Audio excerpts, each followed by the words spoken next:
add sugar to your margarine and mix together.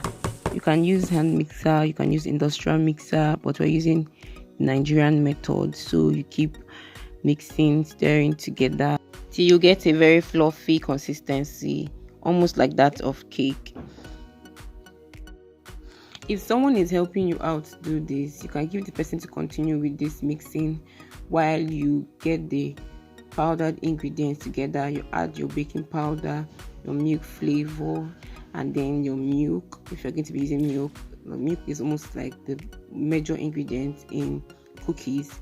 Then you add a pinch of salt and corn flour, then mix together and set aside. But if you're the only one doing this, you can do this first before you start to mix your butter and sugar.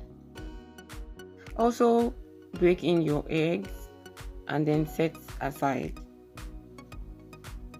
The ingredients and the quantities are in the description box, so you can do well to check it out.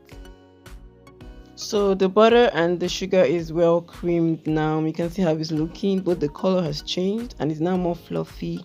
Then you add your egg and continue to cream. You mix together to make it all incorporate together. Then you start to add your flour bit by bit as you keep mixing.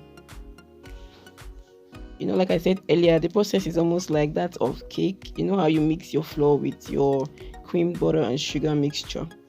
So this is it. Yeah. So the next thing to do is to sprinkle flour on the mixture and then mold into balls, right? You sprinkle flour and mold into balls. But you need to be very careful because the dough is very light and soft. So this is it. So the next step is going to be to sprinkle flour on your working space wherever you're using to roll out the dough. Then you place the cut out dough on your working surface, which you have already sprinkled flour on, and then also spread flour on your rolling pin. Then you start to roll out. Remember, you have to do it carefully because it's a very soft and light dough, so you do it gradually and carefully. Then you cut out to your desired shape gradually. If you have a cookies gun, you just put your cookies dough inside the gun and then shoot out on a tray. It just automatically comes out with the dough. But if not, you just use your knife to lift, to lift the dough that you cut out with a manual cutter and then place on your greased pan. Don't forget to grease your pan first before you start to place the cut out doughs on it. So you continue this process until you exhaust all your dough.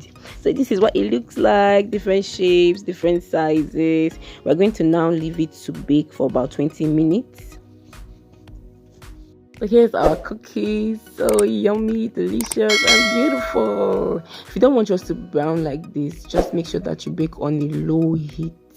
Yes, thank you so much for watching. See you in my next video. Bye bye.